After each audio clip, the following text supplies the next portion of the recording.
예, 네 번째 발사에 나선 누리호가 이제 15분 정도 뒤면 우주로 날아오릅니다. 지금까지 네 번의 발사 가운데 가장 많은 위성을 싣고 가는 누리호, 무사히 임무를 마치기를 기원하면서 스튜디오에서 좀 더 자세한 얘기 나눠보겠습니다. 네, 한국항공우주연구원 발사체 엔진팀의 문윤완 책임연구원, 그리고 과학 분야를 취재하고 있는 이상민 기자 나와 있습니다. 어서 오세요. 안녕하십니까. 네. 먼저 이상민 기자, 네. 누리호로서는 첫 야간 발사입니다. 앞에 세 번은 모두 해가 떠 있는 낮에 발사를 했는데 처음으로 컴컴한 밤에 발사를 하는 건데요.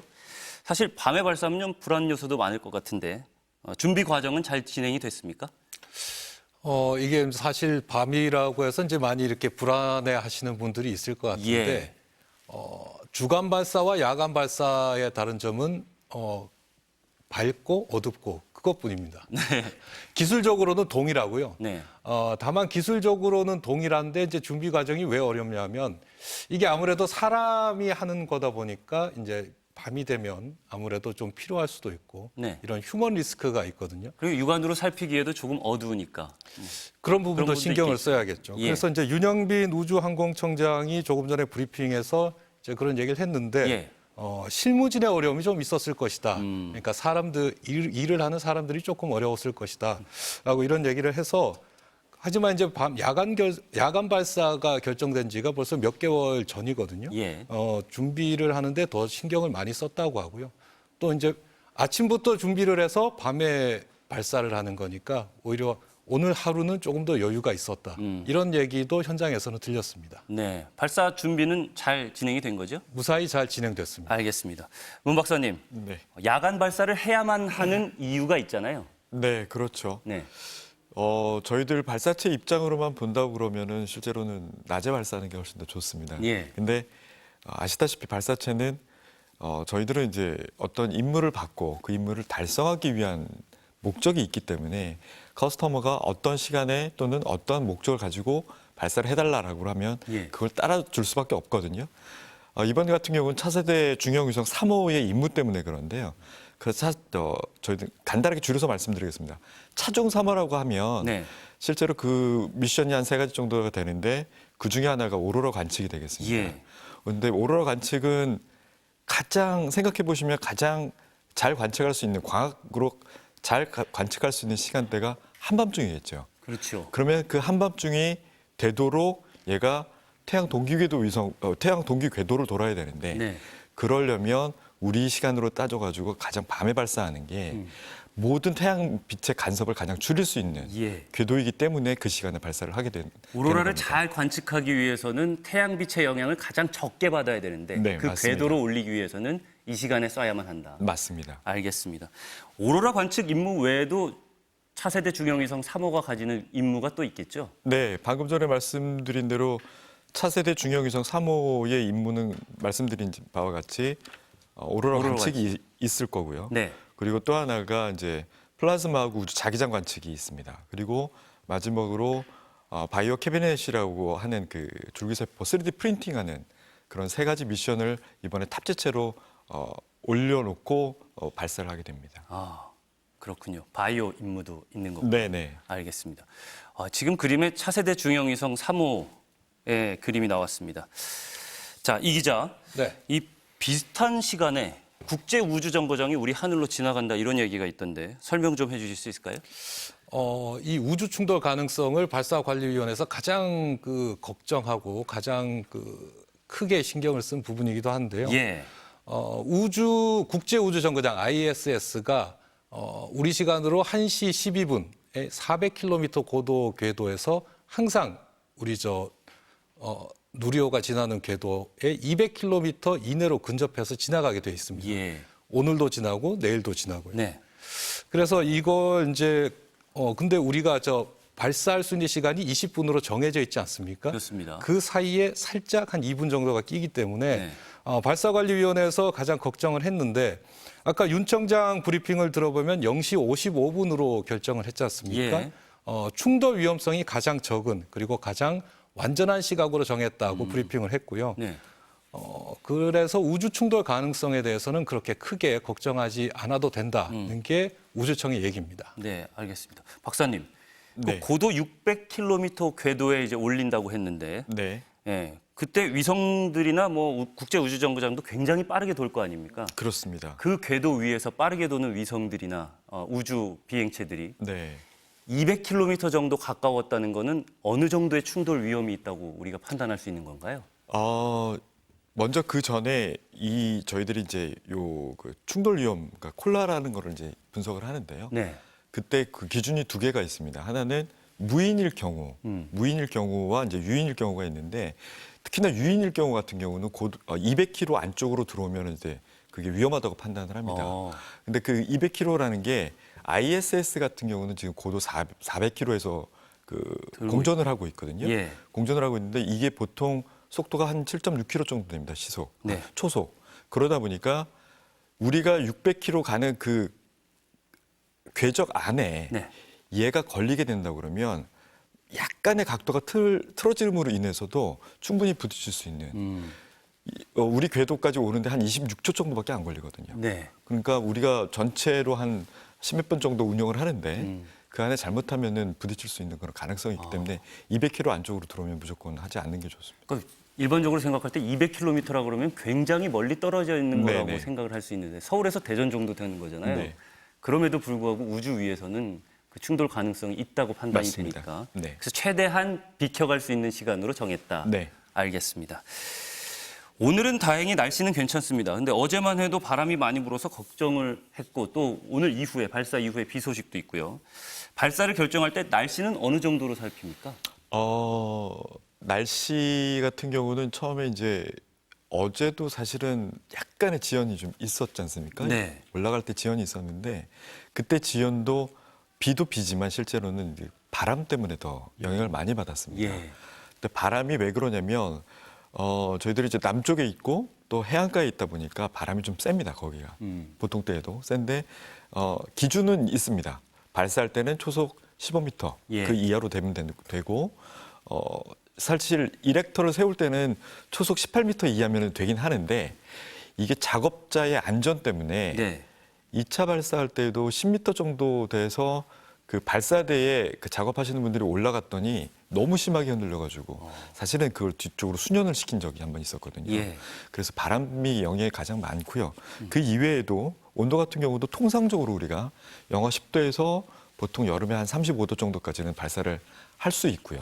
그리고 습도는 뭐 일반적으로 98% 이하면 되고 네. 그다음에 압력 같은 대기압을 말씀드렸는데 대기압 같은 경우는 947 헥토파스칼에서부터 1040 헥토파스칼 정도까지. 네. 그러니까 일반적인 범위 안에 들어오면 대부분 다 발사를 할 수 있다라고 보시면 됩니다. 네. 지금 이 시각 누리호 발사대가 지금 화면에 나오고 있는데요. 박사님 보시기에 이 연기가 이렇게 흘러가는 그런 모양을 네네네. 봤을 때 바람 같은 경우는 어떻다고 평가를 하실 수 있을까요? 지금 굉장히 고요하다고 볼 수가 있을 것 같습니다. 그렇군요. 네. 저 흰 기체는 수증기이죠. 네, 수증기이기도 하고요. 네.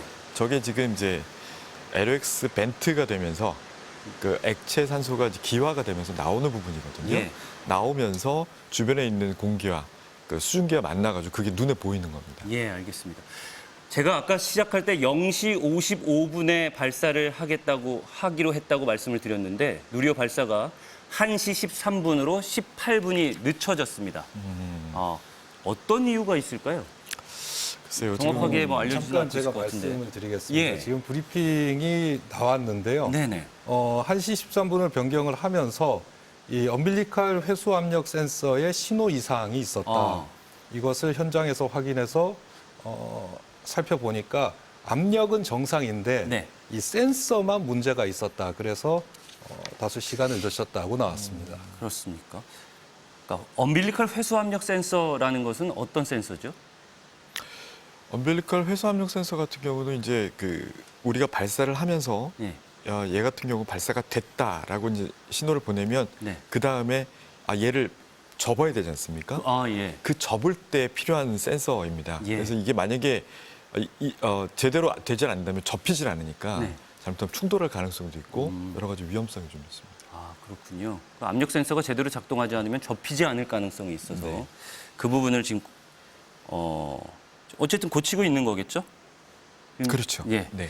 근데 우리가 누리호 발사가 아까 차세대 중형위성 3호의 임무 궤도에 투입되기 위해서 0시 54분부터 1시 14분 사이에 발사를 해야 된다라고 하는데 거의 막바지에 다 네. 달아서 1시 13분으로 네. 예, 발사 시각이 결정이 됐습니다.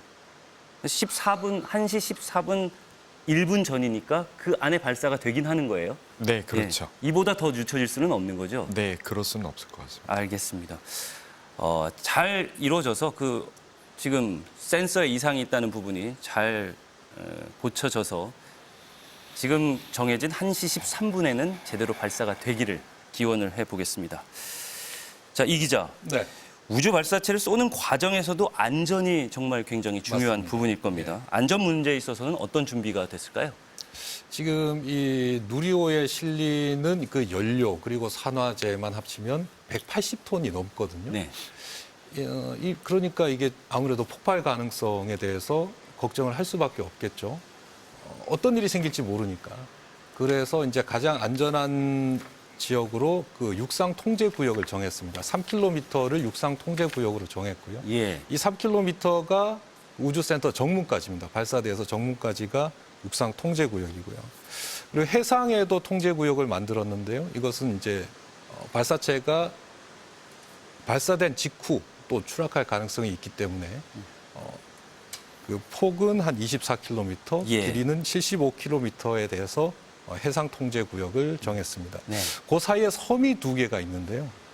아까 그 이지영 기자가 현장에서 전했지만 그 광도와 평도라는 섬이 두 개가 있습니다.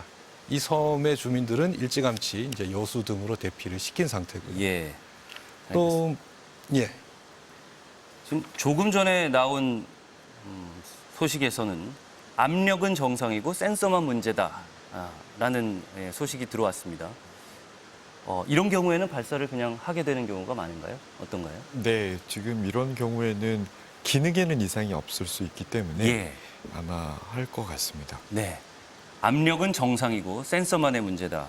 그래서 어쨌든 이 센서의 문제를 확인하고 가능하면 고쳐내기 위해서 네.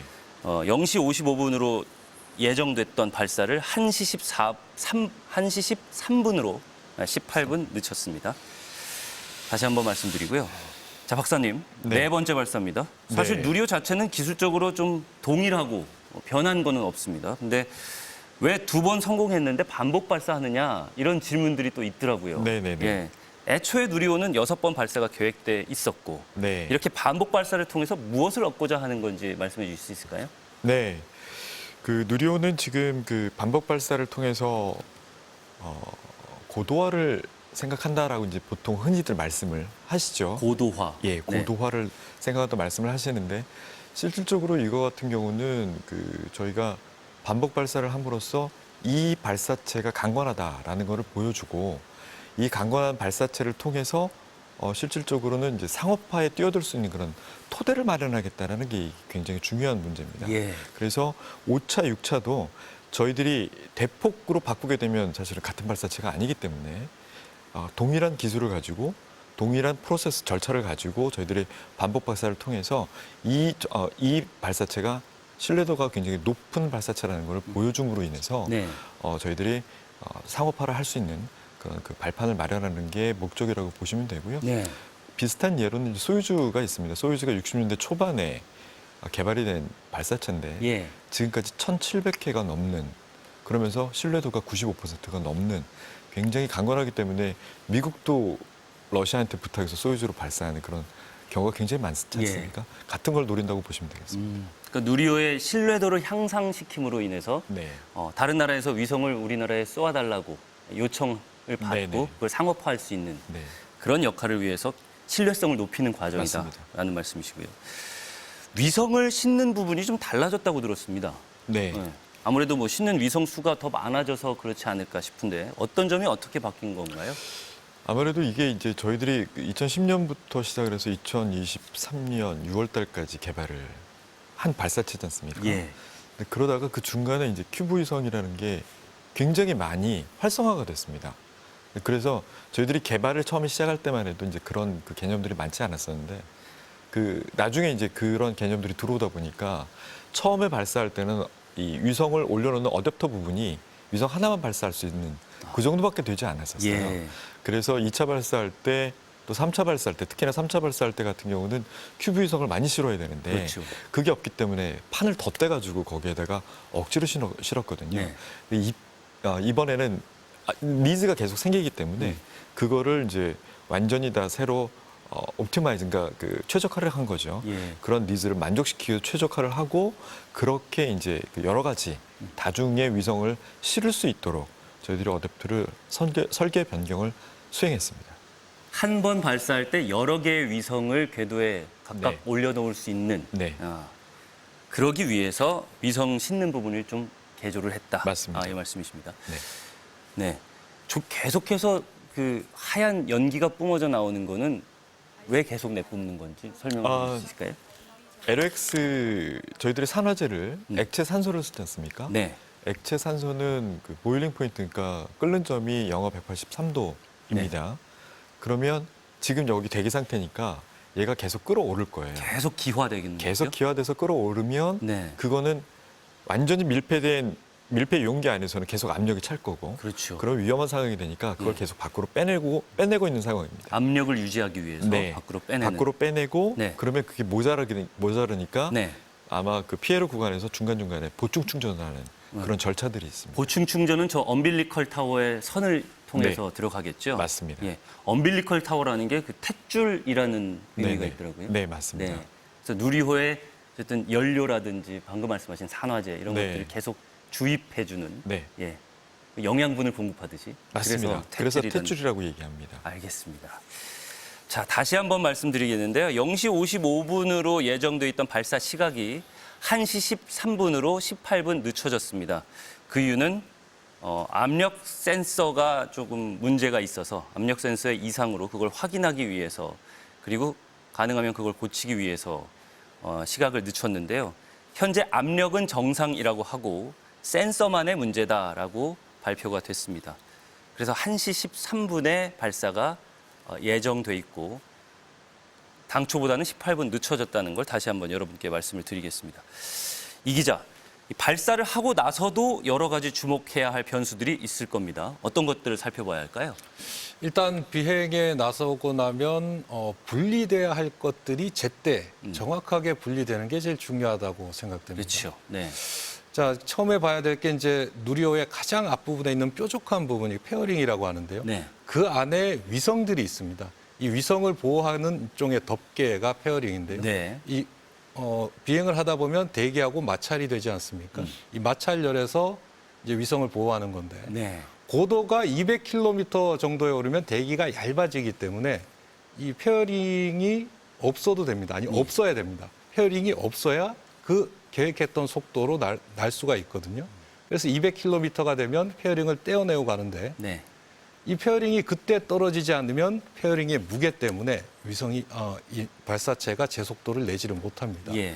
그런 경우가 한 번 있었습니다. 2009년에 이 누리호의 전신인 나로호가 1차 발사 때인데요. 네. 페어링이 한쪽이 떨어지지 않았거든요. 기억이 나네요. 예, 네. 그래서 목표 궤도까지 못 간 적이 있었습니다. 네. 그리고 이제 페어링이 떨어지는 것과 함께 1단, 2단, 3단이 제때 또 분리되는 것도 중요한데요. 네. 1단, 2단은 그 안에 있는 연료를 다 쓰면 분리가 되는 구조입니다. 그런데 이제 연료를 다 썼는데도 분리가 안 된다. 달려 있으니까 속도가 안 나겠죠. 연료를 다 쓰기 전에 분리가 됐다. 그만큼 또 속도를 못 내겠죠. 그렇게 해서 떨어져 나가야 될 것들이 정확한 시점에 정확하게 떨어져 나가는 게 이 누리호의 비행에서 가장 중요하다. 이렇게 볼 수 있을 것 같습니다. 예, 떨어져 나가야 할 것들이 제때 떨어져 나가는지를 잘 확인을 해야 될 것 같습니다.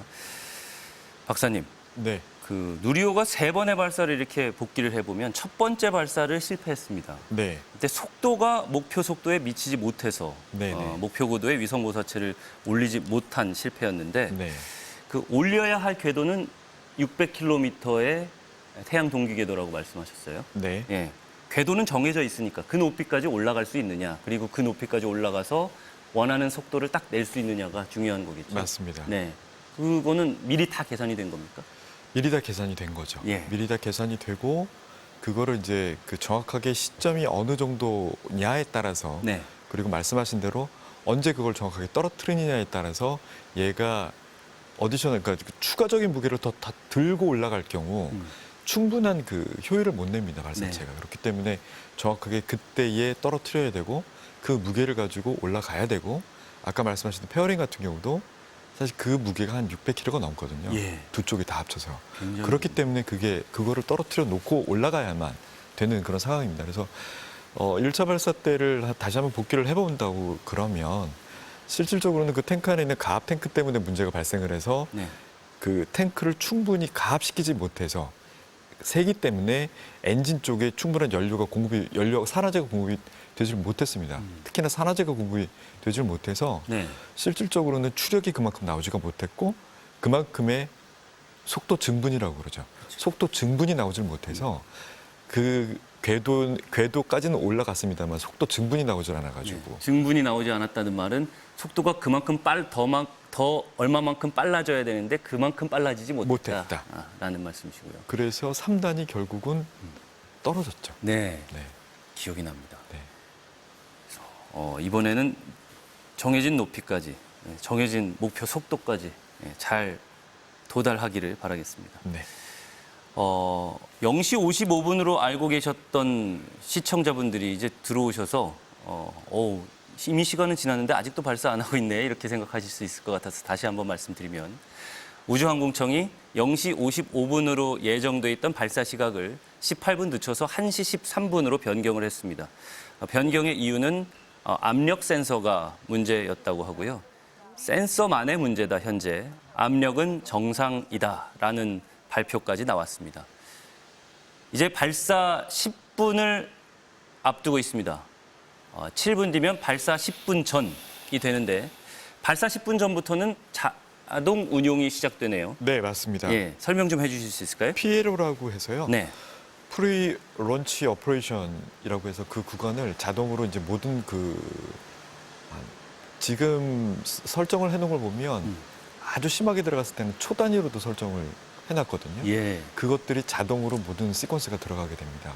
이때는 뭐 사람이 수동으로 개입하는 경우는 거의 없고요. 만약에 수동으로 개입한다고 그러면은 그 부분은 이제 아마 연기가 되는 부분이 가능성이 큽니다. 지금 현장에서 연락이 왔는데 예. 자동 운용을 시작했다고 합니다. 네. 네. 10분에 시작을 하는 거니까요. 지금 자동 운용이 시작된 지 40초가 지난 시각이겠네요. 알겠습니다. 이게 자동 운용해도 돼? 이렇게 생각하시는 분들 계실 텐데 사람이 이 시스템을 열심히 만들어서 열심히 만들어 놓은 사람이 만들어 놓은 시스템을 버튼을 누른 거기 때문에 이제 기계에 맡기는 시간입니다. 완벽하게 사람이 설계한 이 시스템의 이제 자동 운용이 시작됐습니다. 자, 이 기자. 네. 지난 3차 발사 때보다 날라야 하는 위성, 그러니까 배송이라고 해야 될까요? 배송 물품이 많아진 겁니다. 그래서 더 무거워졌고요.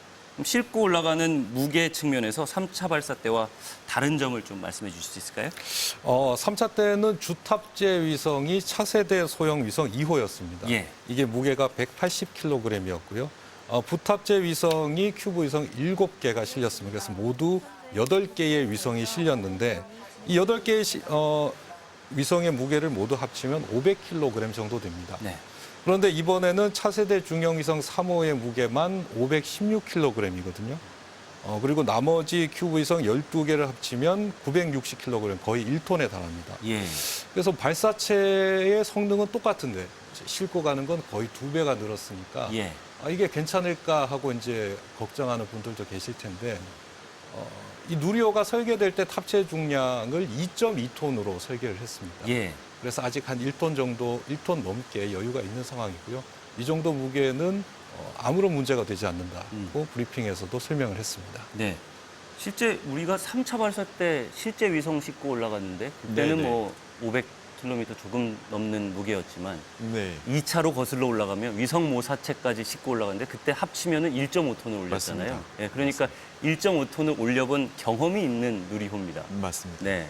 그래서 지금 1톤이 안 되는 무게 1톤이 안 되죠. 를 네. 올리지만 1.5톤까지 올려본 누리호기 때문에 네. 충분히 이 정도는 가뿐히 올라갈 수 있지 않을까 하는 생각은 드는데. 가능합니다. 원래 그 발사체 스펙이 그렇기 때문에 예.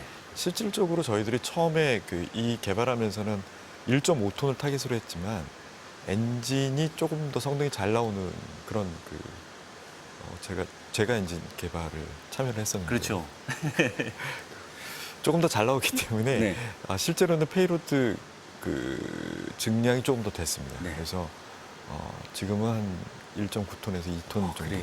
그 정도까지. 그래서 여유는 있는 상태라고 보시면 되겠습니다. 그 엔진을 말씀하셨으니까 이게 네, 누리호에서 75톤급 엔진을 새로 개발한 거잖아요. 맞습니다. 네, 이전 나로호에서는 사실은 가장 중요한 엔진 부분을 러시아에서 이제 빌려온 그 기술을 빌려온 1단을 통째로 가져왔죠. 예, 그런 부분이었고. 네. 이제 누리호는 75톤급 엔진을 아예 우리 순수 기술로 개발을 한 거예요. 네네. 그때 어려우신 점이 좀 있었을 것 같은데요. 많이 어려웠죠. 네. 어떤 에피소드가 있었을까요? 일단은 가장 기본적인 개념들은 되게 쉽지만 네. 실질적으로 얘가 극한 환경에서 작동을 하는 거라 가볍게 만들면서 튼튼하게 만들어야 되는 굉장히 모순적인 상황이 벌어집니다. 가벼우면서 튼튼하게. 네, 그리고 환경도 극저온에서 아주 고온까지 음. 엔진 하나에 모든 게 다 들어가 있기 때문에 예. 이게 그러면서 터지지 않고 제 시간 동안 잘 작동해야 되는 그런 상황이라서 이걸 어떻게 검증해야 되는지 뭐 그것까지도 사실은 고민을 되게 많이 하고 밤샌 적이 많습니다. 고생 많으셨습니다. 그리고 또 하나는 저희들이 시험장이 없기 때문에 네. 시험장을 진짜 밤새서 지었거든요. 네, 나로우주센터에 시험장을 지으셨죠. 네. 네. 그때 진짜 고생 많이 했어요. 그렇게 고생하셔서 만들어낸 75톤급 액체 엔진이 이 누리호에 5개나 실려 있습니다. 맞습니다. 그렇죠. 네. 지금 발사를 이제 5분 정도를 앞두고 있습니다. 아까 발사 자동 운용이 시작됐다고 말씀을 드렸는데요. 이 시간에는 그러면은 이제 MDC에 있는 연구원들이라든지 기술진들은 어떻게 하고 있나요? 기계가 하고 있으니까 뭐 이렇게 지켜보고만 있을까요? 어떨까요? 지금 같은 경우는 특히나 지금 같은 경우는 LCC에서 모니터링을 하고 있는데 발사 때까지는 LCC에서 모니터링을 하고 LCC라 하면요? 네, 발사를 하기 위한 모든 준비 작업을 거기서 합니다. 네. 그래서 거기에서 이제 모든 거를 하고 발사가 이루게 되면 네. 그다음에 모든 통제권이 MDC로 넘어갑니다. 예. 그렇게 이원화가 돼 있거든요. 그래서 LCC에서는 한 수천 개 되는 데이터를 사람이 굉장히 많습니다. 거기 안에서 다 모니터를 하고 있을 겁니다. 이게 제대로 돌아가는지. 그래서 아까도 그게 잘못됐다라고 얘기를 했던 게 네. LCC에서 아마 디텍팅을 했을 겁니다. 그렇군요. LCC에서 어쨌든 그 압력 센서가 조금 이상이 있다라는 걸 네. 발견을 했고 지금 압력은 정상이다. 이 부분도 LCC에서 확인을 한 거겠죠. 네, 그랬을 것 네. 같습니다. 압력은 정상인데 센서만의 문제다라는 발표가 있었습니다. 다시 한번 말씀드리면 0시 55분으로 예정됐던 발사 시각이 18분 늦춰져서 1시 13분으로 변경이 됐습니다. 이제 3분 40초 후면 누리호가 하늘로 날아오를 예정입니다.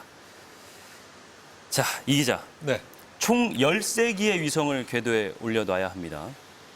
지난 3차 발사 때는 8기의 위성을 올렸는데 이 13개의 위성을 궤도에 올려놓는 과정을 좀 설명해 주실 수 있을까요? 자, 이륙 후에 13분 27초가 지나면 누리호의 3단 부분이 고도 600km에 이제 다다르게 됩니다. 예. 고도 600km에 다다르면 이제 사출이라고 하죠. 위성을 내보내는 과정이 시작이 되는데요. 네. 먼저 주탑재 위성인 차세대 중형위성 3호가 이 누리호 3단의 발사 진행 방향 3분 그대로 가장 먼저 사출됩니다. 그다음에 이제 12개 큐브 위성은 2개씩 양방향으로 사출이 되는데요. 예. 이 충돌을 피하기 위해서요. 그러니까 서로 간격도 충분히 둬서 18초에서 23초의 간격을 두고 양방향으로 2개씩 사출을 합니다. 예. 그 과정에서 이 3단이 살짝살짝 이렇게 방향을 바꾸기도 하고요. 사실 20초라고 하면 뭐 너무 거리가 가까운 거 아니냐라고 할 수도 있지만 이게 초속이 7.5km이기 때문에 네. 20초면 뭐 단순히 계산해서 150km 떨어져 있는 거거든요. 네. 150km 떨어진 곳에 위성을 2개씩 사출한다. 그렇게 보시면 될 것 같습니다. 예. 서로 반대 방향으로 2개씩 사출하는 거는 뭐 사출되는 그 위성들이 부딪히지 않게끔 하려는 목적도 있지만 네. 예, 사출되는 그 큰 몸체, 그러니까 차세대 중형위성 사보겠죠. 거기에서 뽑아져 나오는 건데, 튕겨져 나오는 건데, 그것들이 이렇게 회전을 한다든지 이런 것들 좀 최소화하려는 목적도 있지 않을까요? 맞습니다. 예. 그 양쪽으로 똑같이 나가는 거는 이제 모멘텀을 최소화하기 위해서 네. 양쪽으로 똑같이 보내고요. 그래서 그걸로 인해 가지고 궤도 자체가 틀어지지 않도록 네, 하기 위함입니다. 알겠습니다. 자, 누리호의 발사가 1분 34초 앞으로 나와 있습니다. 예. 자, 발사 1분 전부터는 저희가 카운트다운 시계를 보여드릴 거고요. 발사 1분 20초가 남아 있습니다. 누리호의 현재의 모습을 보실 수 있습니다. 이 순간은 연구진들이나 기술진들이 모두 숨죽이고 바라보고 있겠죠? 네, 그렇습니다. 어떠세요? 예전 기억이 나십니까? 저도 지금 긴장이 많이 됩니다. 예, 누리호 발사가 1분 앞으로 다가왔습니다. 이제 카운트다운을 시작합니다. 전남 고흥의 어두운 밤을 배경으로 누리호가 조명을 받아서 빛나고 있습니다. 대한민국의 우주를 향한 꿈을 실은 누리호가 날아오를 준비를 마쳤습니다. 자, 나로우주센터의 모든 연구원들 그리고 누리호 발사 성공을 바라는 국민들께서 숨죽이고 발사 순간을 지켜보고 계실 누리호 겁니다. 발사 30초 전입니다. 30초 남았습니다. 우리 기술로 만든 위성을 우리 땅에서 우리 발사체 누리호로 다시 한번 쏘아 올리는 벅찬 순간을 우리는 2년 6개월 만에 다시 마주하고 있습니다. 이제 누리호 발사는 10초를 남겨두고 있습니다. 9, 8, 7, 6, 5, 4, 3, 2, 엔진 점화, 예, 이륙. 누리호가 날아오릅니다. 2025년 11월 27일 누리호가 발사되었습니다. 새벽, 대한민국이 다시 한번 우주를 향해 문을 두드립니다. 칠흑 같은 어둠을 가르고 솟아오르는 저 불기둥. 저것은 단순한 로켓이 아닙니다. 밤을 지새우며 연구한 우리 과학자들의 땀과 눈물, 그리고 우주 강국을 향한 우리 국민의 염원이 만들어낸 희망의 빛입니다. 누리호가 하늘을 향해 치솟고 있습니다. 붉은 화염을 힘껏 내뿜으면서 그 반작용력으로 아주 힘차게 우주를 향해 날아오르고 있습니다. 점점 화염이 작아지고 있는 모습을 보실 수 있는데요. 지금 방금 살짝 불꽃이 움직이는 모습을 보였는데 최대 동압 통과. 최대 동압 통과 때문에 최대 동압을 통과하면서 네네. 그런 현상이 보인 거고요. 자, 불꽃의 모양은 어떻게 보이십니까? 네, 비교적 정상적으로 보이는 것 같습니다. 지금 저도 뭐 멀리서밖에 지금 안 보여서 네, 특이한 사항은 아직까지는 없는 것 같습니다. 이 불꽃이 참 예쁘고 멋있더라고요. 이게 네, 약간 불새처럼 보이는 게. 네, 이게 클러스터링을 통해서 4개의 엔진이 붙어 있기 때문에 이런 모양이 나오겠죠? 4개 엔진이 붙어 있고 또 옆에 그 터빈 배기구가 있기 때문에 아, 그게 하나의 더 십자가처럼 더 보이는. 터빈 배기구 네. 이쪽에서 이제 다시 화염이 같이 나오기 때문에. 네, 알겠습니다.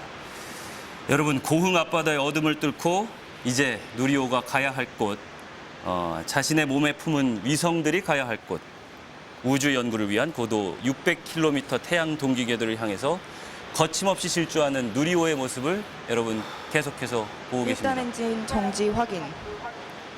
1단이 분리된 시점입니다. 그렇죠? 네, 예, 일단 1단 분리가 분리 되면서 확인. 2단의 엔진이 점화가 되면서 불꽃이 한 번 더 네, 네. 환하게 타올랐던 그런 모습을 보실 네. 수 있습니다. 자, 일단 분리가 됐다고 소식이 들어왔고요. 고도는 63.4km를 돌파했습니다. 자, 이제 발사 후에 3분 54초가 지나면 비행 아까 정상. 말씀하신 고도 100km 통과. 비행 정상이라는 소식이 전해졌고요.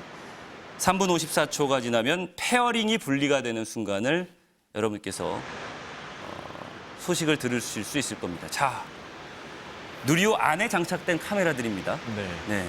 설명 좀 해주실까요? 어디에 위치한 카메라들이죠? 저 지금 그 1사분면하고 2사분면 같은 경우는 네. 일단 외부라고 써 있는데. 네, 네. 지금 저도 맨 위에가 이제 그 오른쪽 맨 위에가 이제 3단 내부를 얘기하는 거고요. 네. 네, 좀 이따 다시 한번 예, 다시 화면이 나오면 보시도록 하고요. 아까 발사된 장면을 여러분께서 다시 보시고 계십니다. 이야, 화염이 진짜 엄청나네요. 네. 1초에 어느 정도의 연료를 태우면서 올라가는 건가요? 저게 엔진 하나당 네. 한 250kg 정도를 태웁니다. 1초에 250kg의 네. 연료를 태운다고요. 산화제하고 연료를 다 합쳐서 250kg 정도를 1초에 태우고요. 그럼 네 개가 정상, 동시에 고도 하니까? 200km 1톤입니다. 통과. 그렇습니다. 1초에 1톤씩의 연료와 산화제를 네. 페어링 태우면서 분리 올라가는 확인. 모습입니다. 예, 3분 54초가 지나면 페어링이 분리가 되는데 위성답게 페어링이 분리됐다는 소식을 여러분께서 확인하실 수 있습니다. 지금 보시는 모습은 아까 발사해서 이제 한참 올라가는 모습을 녹화된 장면을 보시는 거고요. 지금은 누리호 안에 있는 카메라, 네네. 페어링 내부에 있는 페어링이 분리되는 모습이 방금 전에 보였습니다. 네네. 좌측면에 아까 보신 것처럼 2단 엔진 좌측면에 있는 정지 것들은 다 확인. 동체 외부에 있는 카메라들이고요. 그렇군요. 우측면에 있는 것들은 2단 분리 확인. 그 인터스테이지하고 3단 그 위성 쪽에 있는 그 카메라들입니다. 알겠습니다. 방금 전에 고도 257.8km를 돌파했고 누리호 2단이 분리됐다는 소식이 전해졌습니다. 2단이 분리가 되면 3단 엔진이 또 네. 점화가 비행 되겠죠. 정상, 고도 300km 통과. 예, 고도 300km를 통과했다는 소식입니다. 지금은 이제 우리의 목표 고도까지 올라가는데 순탄하게 이제 올라가는 일만 남았겠네요. 네. 네. 지금 3단 삼단이, 엔진에 네. 불이 붙는 모습이 네. 오른쪽 위 화면에 보이고 있습니다. 네. 2단 외부 왼쪽 아래쪽을 보면 멀어지는 모습이 맞습니다. 보여요. 네. 2단이 떨어진 다음에 멀어지는 모습이 또 보였고요. 저게 낮에 발사를 하면 3단의 화염이 저렇게 보이질 않습니다. 아, 그게 이제 언더 익스펜션 과소 팽창이 돼가지고 아주 희미하게 그러니까 대기 밀도가 거의 없기 때문에 그렇죠. 굉장히 많이 퍼져서 네. 굉장히 희미하게 화염이 보이거든요. 근데 밤이다 보니까 굉장히 잘 보여요. 그러니까 저도 처음 봤습니다. 대기 밀도가 낮으면 화염 자체가 멀리 퍼지는군요. 맞습니다. 넓게. 네. 여기는 이 모습은 대기에 가까운, 그러니까 지표면에 가까운 모습이니까 네. 화염이 이렇게 좁아집니다. 좁게 네. 길게 나오는 네, 거군요. 비행 정상, 고도 400km 재밌습니다. 통과. 예, 방금 전에 고도 600km를 고도 600km 도달 시에 위성이 분리되는데 현재는 400km를 통과했다는 소식이 들어왔습니다. 400km를 통과했고요. 1단과 2단이 모두 분리됐고 3단 엔진이 점화가 된 후에 이제 3단 엔진으로 600km의 고도까지 계속해서 올라가고 있습니다.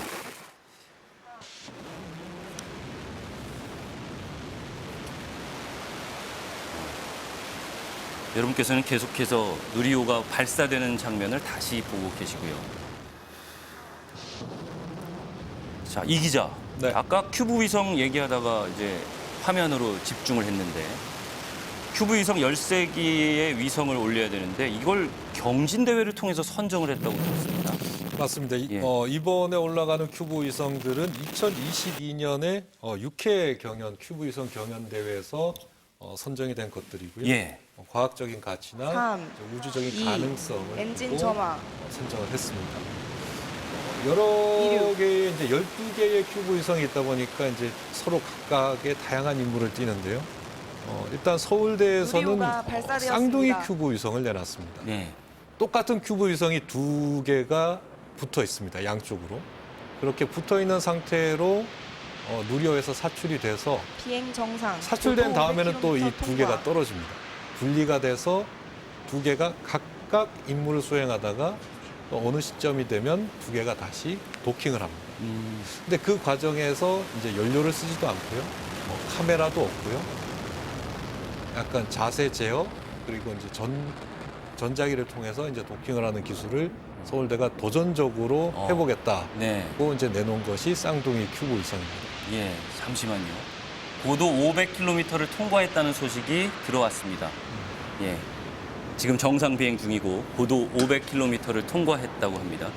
시간으로 따지면 발사 후에 13분 27초가 지나면 고도 600km 정도에 올라가서 1차 위성이 분리가 되는 시점이거든요. 그러니까 앞으로 발사 시각에서 계산을 해보면 한 5분 정도 뒤에, 예, 5분 정도 뒤에 목표 고도인 600km에 올라가서 이제 위성 1차 분리, 차세대 중형위성 3호겠죠. 네네. 예, 1차 분리가 되는 그 시점을 한 5분 정도를 앞두고 있습니다.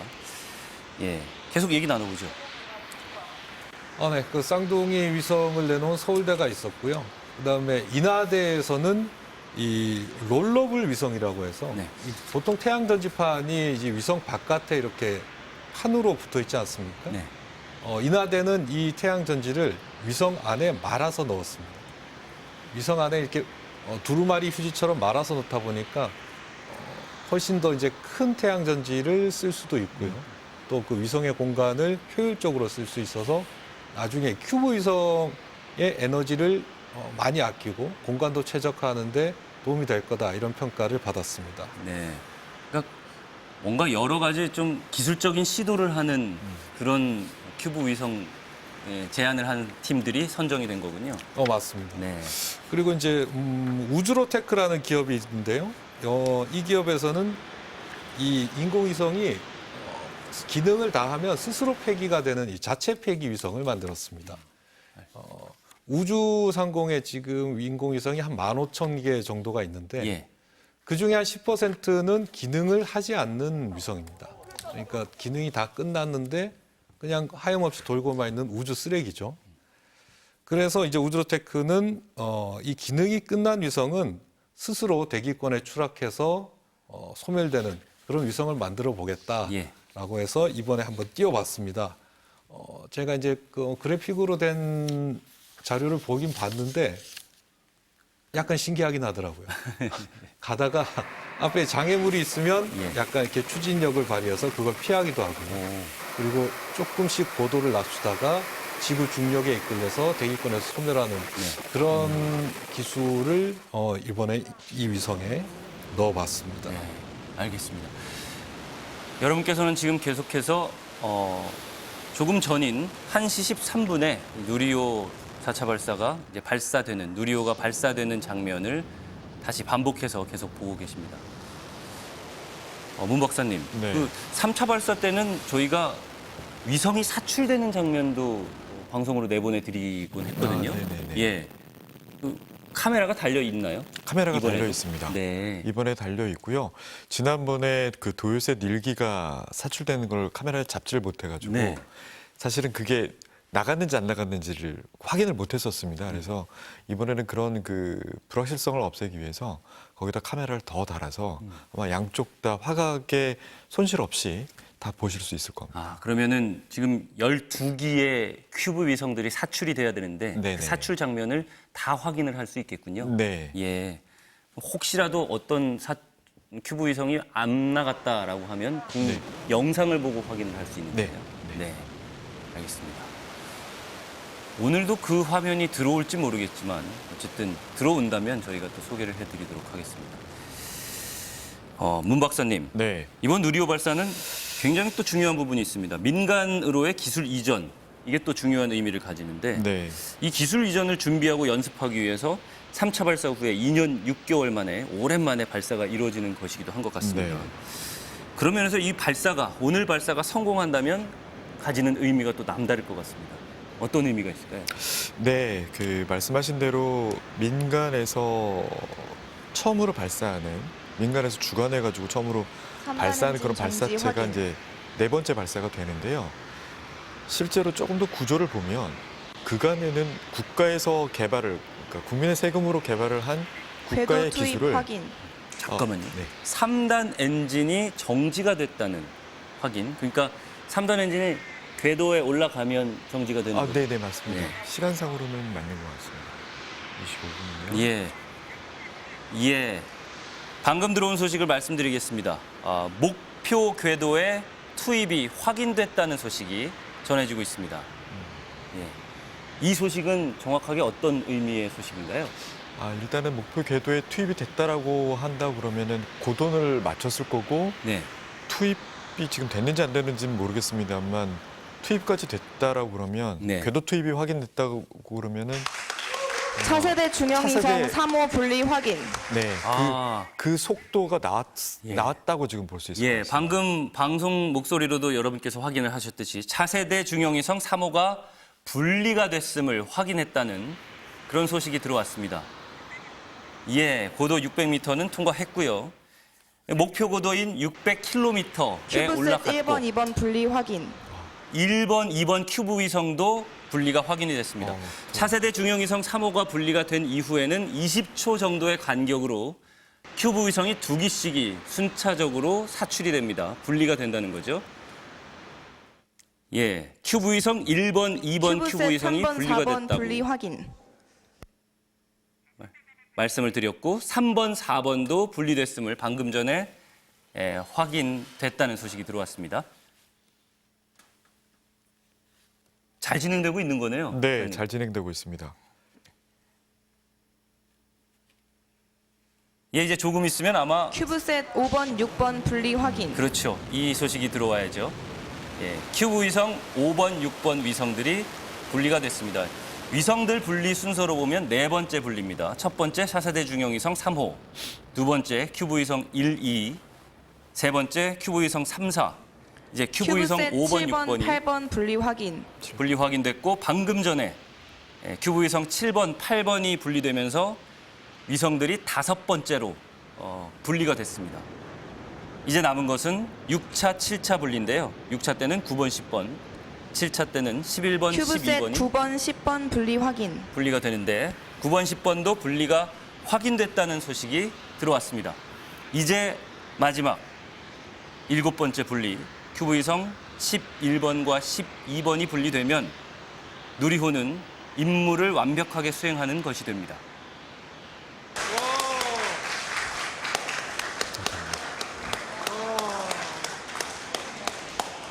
큐브셋 11번, 12번 분리 확인.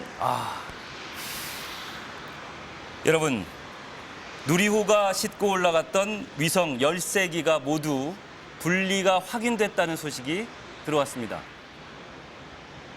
큐브 위성 12기까지 모두 분리가 완료됐고 차세대 중형위성 3호까지 가장 먼저 분리된 차세대 중형위성 3호까지 하면 누리호가 싣고 갔던 13기의 위성이 모두 제 궤도에 분리가 확인됐다는 소식을 여러분께서 들으실 수 있습니다.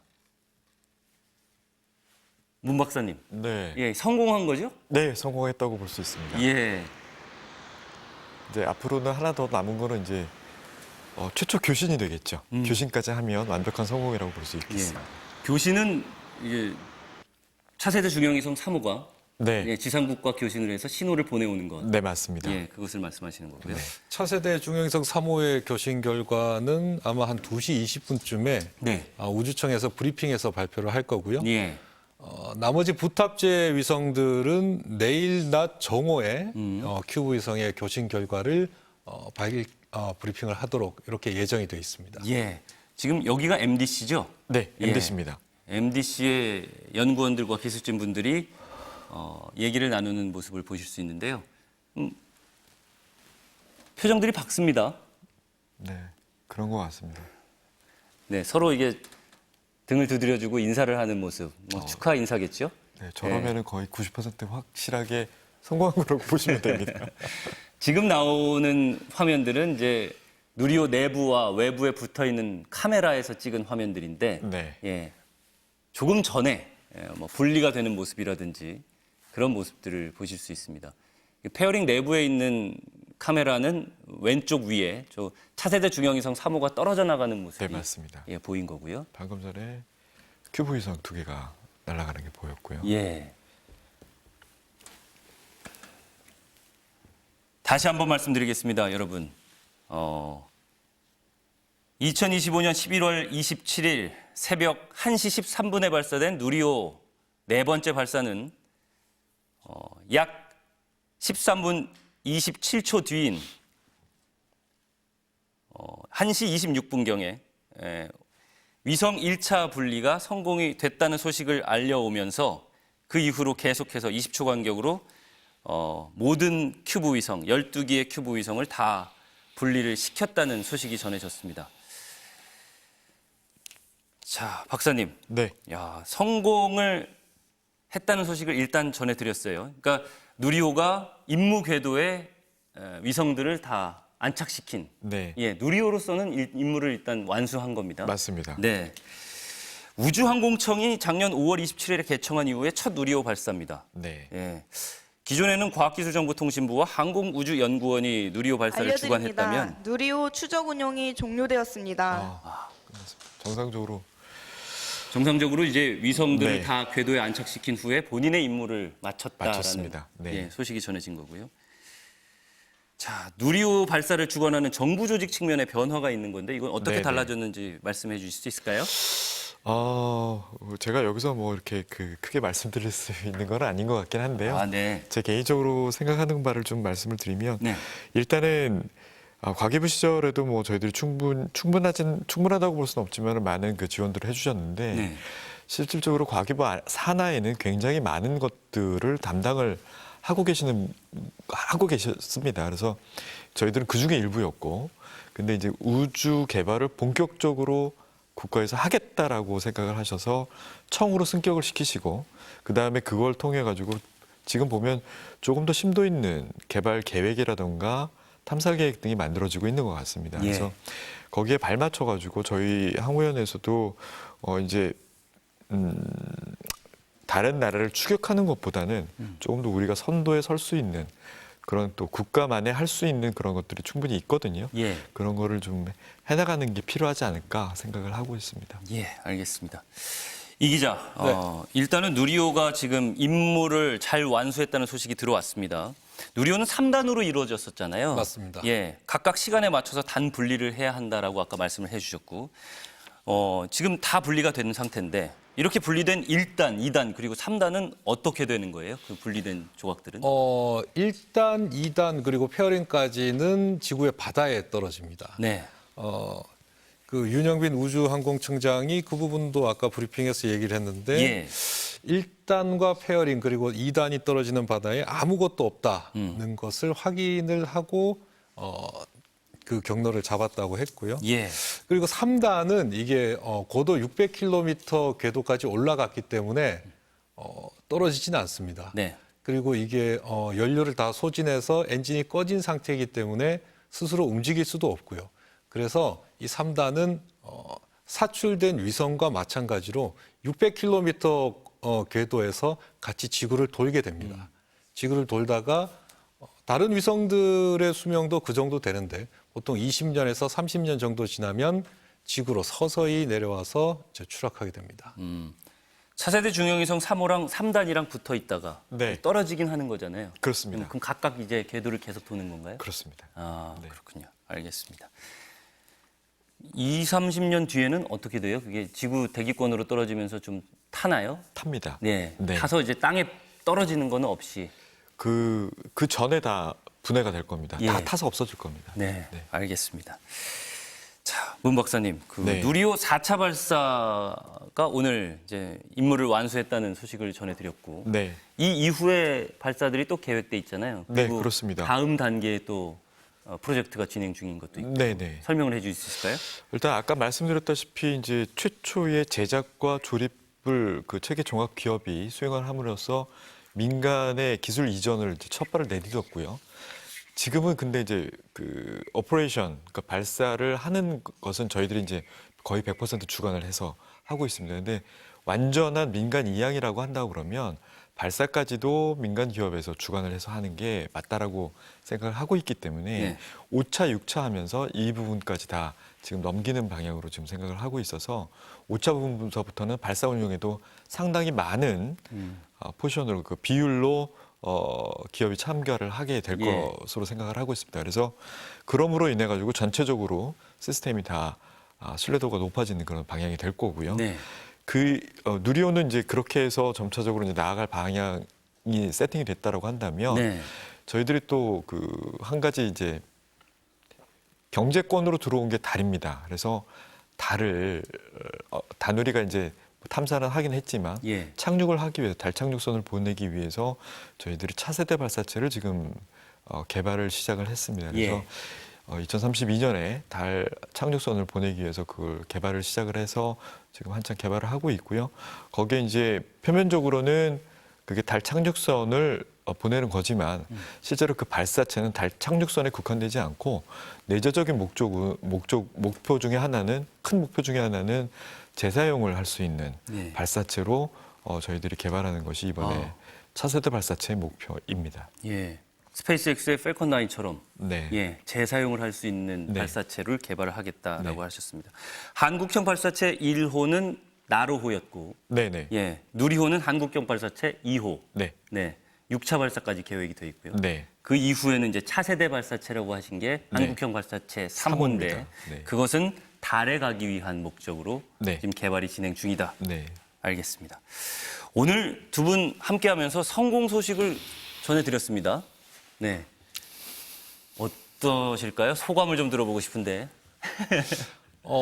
제가 취재하면서 현장에서 만난 이 위성 개발자들이 그런 얘기를 많이 했습니다. 어렸을 때 나로호, 누리호를 보면서 꿈을 키워왔다. 네, 이번 나로호 4차 발사 성공이 또 다른 과학자들을 키우는데 좀 거름이 되지 않을까 그런 생각을 해봅니다. 네. 박사님은요? 네, 저는 개인적인 소감을 좀 말씀드리고 싶은데요. 그런 걸 원합니다, 저희는. 제가 팀장을 하면서 75톤 엔진, 7톤 엔진 개발이 됐다라고 선언을 했고요. 그다음에 부장을 하면서 오늘 발사한 엔진들을 발사해도 좋다라고 시험을 해서 납품을 한 사람이기 때문에 예. 실제로 굉장히 많이 떨었습니다. 성공을 해서 너무 기쁘고요. 예. 우리나라 과학자들과 또 항우연뿐만 아니라 거기에 관련된 모든 그 참여 기업들 예. 다시 한번 축하드린다는 말씀 드리고 싶습니다. 네. 예, 이제 두 분과는 인사를 나눠야겠네요. 한국항공우주연구원 발사체 엔진팀의 문윤환 책임연구원님, 그리고 과학 분야를 취재하고 있는 이상민 기자 함께했습니다. 두 분 인사드리겠습니다. 감사합니다. 감사합니다. 감사합니다.